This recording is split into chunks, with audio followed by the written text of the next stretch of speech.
لوگ اپنی بیویوں سے زنا کریں گے۔ 1400 سال بعد حضور صلی اللہ علیہ وآلہ وسلم کا فرمان آج سچ ثابت ہو گیا۔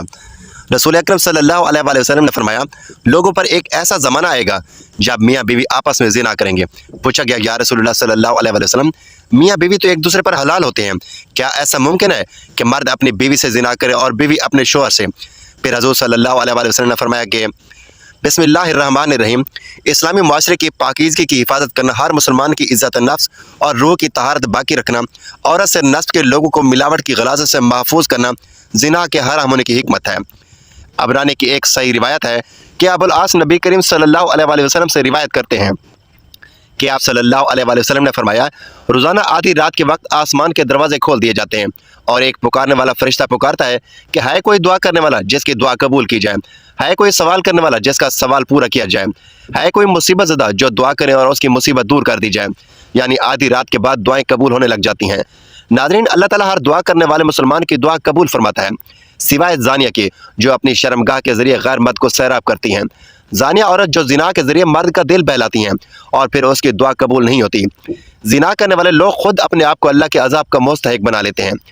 حضرت عبداللہ بن عباس رضی اللہ تعالیٰ عنہ کہتے ہیں کہ رسول اکرم صلی اللہ علیہ وآلہ وسلم نے فرمایا، جب کسی بستی میں زنا اور سود عام ہو جائے تو گویا اس بستی کے لوگوں نے اپنے آپ کو اللہ کے عذاب کا مستحق بنا لیا کہ ان پر کسی بھی طرح کا عذاب آ جائے۔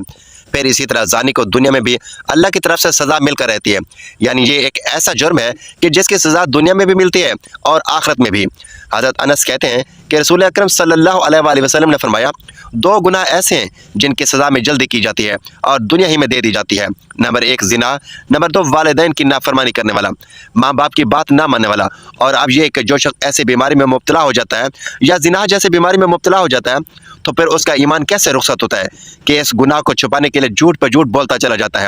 ایک نہیں کئی جھوٹ بولتا ہے۔ اور جب کوئی انسان جھوٹ بولتا ہے تو اس کے منہ کی بدبو سے فرشتے اس سے کئی میل دور چلے جاتے ہیں۔ اس انسان سے اللہ تعالیٰ کی حفاظت ہٹ جاتی ہے اور وہ شخص ذلیل ہو کر رہتا ہے۔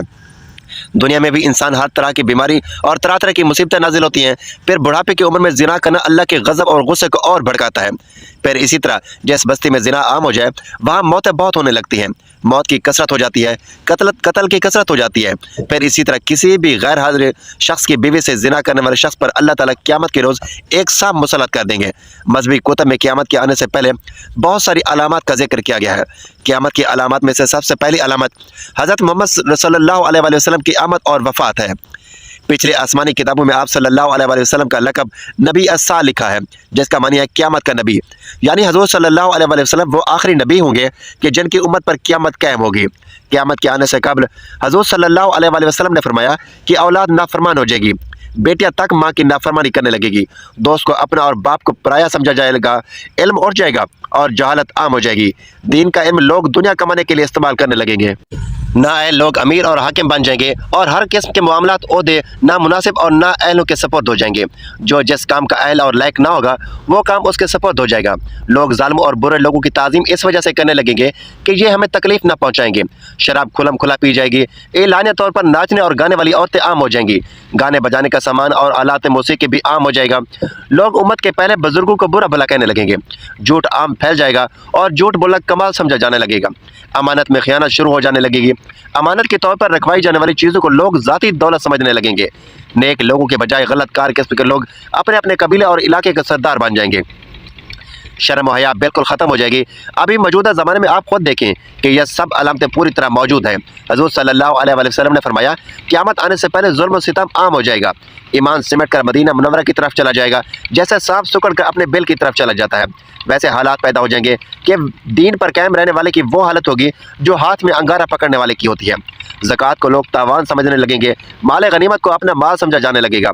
ماں کی نافرمانی اور بیوی کی فرما برداری شروع ہو جائے گی، عورتیں زیادہ اور مرد کم ہو جائیں گے، یہاں تک کہ ایک مرد 50 عورتوں کا نگران ہوگا، زناکاری اور بدکاری عام ہو جائے گی، حتیٰ کہ حضور صلی اللہ علیہ وسلم نے فرمایا کہ قیامت کے قریب زمانے میں لوگ اپنی بیوی کے ساتھ زنا کریں گے۔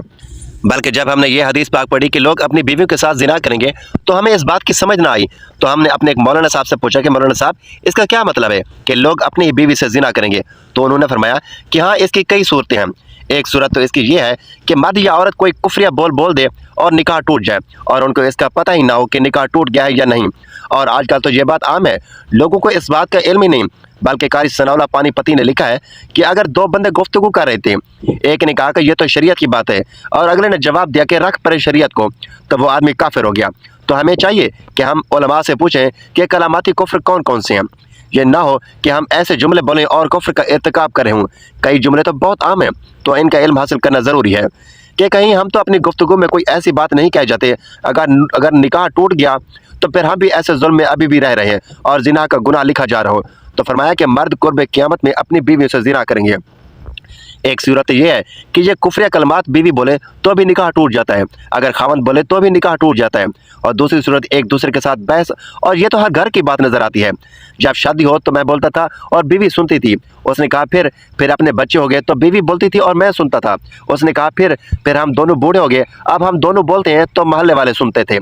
بڑھاپے میں بحث و تکرار اور زیادہ ہو جاتی ہے، اور اس میں ہوتا کیا ہے کہ مرد کی زبان میں کنایہ طلاق نکل جاتی ہے۔ کنایہ کہتے ہیں، لفظ طلاق والا نہیں بولا لیکن بات ایسی کر دی کہ مفہوم طلاق والا نکلتا ہے، اس کو کنایہ میں طلاق کہتے ہیں۔ اب یہ گناہ بہت زیادہ ہے، غصے میں کہہ دیتے ہیں کہ چلی جا، مجھے تیری کوئی ضرورت نہیں۔ آج کے بعد اس قسم کے الفاظ جس کا نتیجہ یہ نکلے کہ تو میری بیوی نہیں ہے، اب اس قسم کے مسائل کی بھی معلومات کرنی چاہیے۔ شریعت کہتی ہے کہ علم حاصل کرو، ایسا نہ ہو کہ کنایہ میں طلاق ہو جائے، جنہیں پتہ بھی نہ ہو اور وہ ساتھ رہ رہے ہوں۔ اور آج کل تو یہ حالات ہیں کہ زبان سے طلاق کہہ دیتے ہیں، طلاق ہو بھی جاتی ہے، پتہ بھی ہے دونوں کو، مگر بدنامی کی وجہ سے پھر میاں بیوی اکٹھے رہ رہے ہوتے ہیں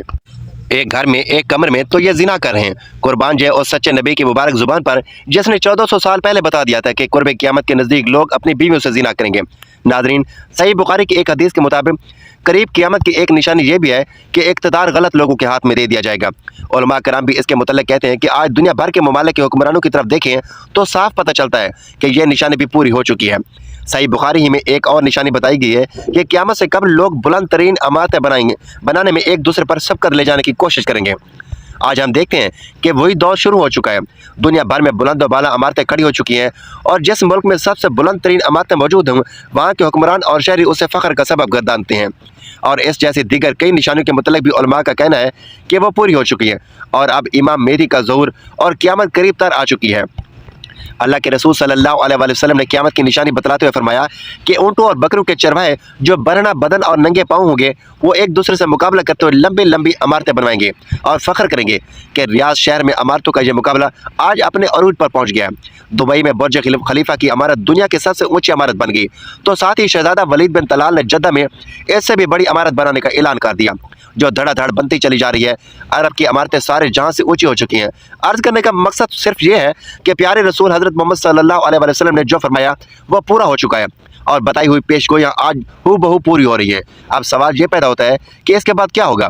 اللہ کے رسول صلی اللہ علیہ وسلم کی ایک اور حدیث ہے کہ قیامت سے پہلے سرزمین عرب دوبارہ سرسبز ہو جائے گی۔ سعودی عرب پر اب بارشیں شروع ہو چکی ہیں، مکہ اور جدہ میں سیلاب آ چکے ہیں۔ عرب سرزمین پہلے ہی جدید ٹیکنالوجی کو کام میں لا کر سرسبز بنانے کی کوشش کی گئی ہے، وہ قدرتی موسم کی وجہ سے بھی سرسبز بنتی جا رہی ہے۔ سعودی عرب گندم میں پہلے ہی خود کفیل ہو چکا ہے، اب وہاں خشک پہاڑوں پر بارشوں کی وجہ سے سبزہ اگنا شروع ہو چکا ہے، پہاڑ سرسبز ہونا شروع ہو گئے ہیں۔ بارشوں کی وجہ سے آخرکار حکومت ڈیم بنانے کا سوچ رہی ہے، جیسے پانی کی نہریں نکلیں گی، ہریالی ہوگی، سبزہ مزید ہوگا، فصلیں لہلہائیں گی، یوں یہ پیش گوئی بھی اپنے تکمیلی مراحل سے گزرنے جا رہی ہے، اور جو حضور صلی اللہ علیہ وسلم نے فرمایا اسے ہم اپنی نگاہوں سے دیکھتے جا رہے ہیں۔ اگر حدیث میں غور کریں تو مشرق وسطیٰ کے زوال کا آغاز ملک شام سے شروع ہوا، لیکن شاید عرب حکمران یا تو یہود و نصارہ کی چال سمجھ نہ سکے یا بے رخی اختیار کی، لیکن وجہ جو بھی ہو یا نہ ہو، آپ صلی اللہ علیہ وسلم کی بتائی ہوئی علامات کو تو ظاہر ہونا ہی تھا۔ چنانچہ حدیث پاک میں ارشاد ہوتا ہے، رسول اکرم صلی اللہ علیہ وسلم نے فرمایا، سب اہل شام تباہی اور بربادی کا شکار ہو جائیں گے، تو پھر تم میں کوئی خیر باقی نہ رہے گی۔ ناظرین، یاد رکھیے، حدیث مبارکہ کی روح سے شام اور اہل شام سے امت مسلمہ کا مستقبل وابستہ ہے۔ اگر ملک شام ایسے ہی برباد ہوتا رہا تو پوری امت مسلمہ کی بھی خیر نہیں۔ ویسے تو 90% برباد ہو چکا ہے، اب جبکہ 5 سالہ خون ریزی میں 8 لاکھ بے گناہ بچے، بوڑھے، عورتیں شہید اور لاتعداد دوسرے ملکوں کی سرحدوں پر زندگی کی بھیک مانگتے ہوئے شہید ہو رہے ہیں، اور اتنی ہی تعداد میں زخمی یا معذور ہو چکے ہیں۔ لہذا شام مکمل تباہی کے بعد اب نزا کی حالت میں ہے۔ اس حدیث کے حساب سے عرب ممالک کے سنہرے دور کے خاتمے کی اہم وجہ ملک شام کے موجودہ حالات ہیں۔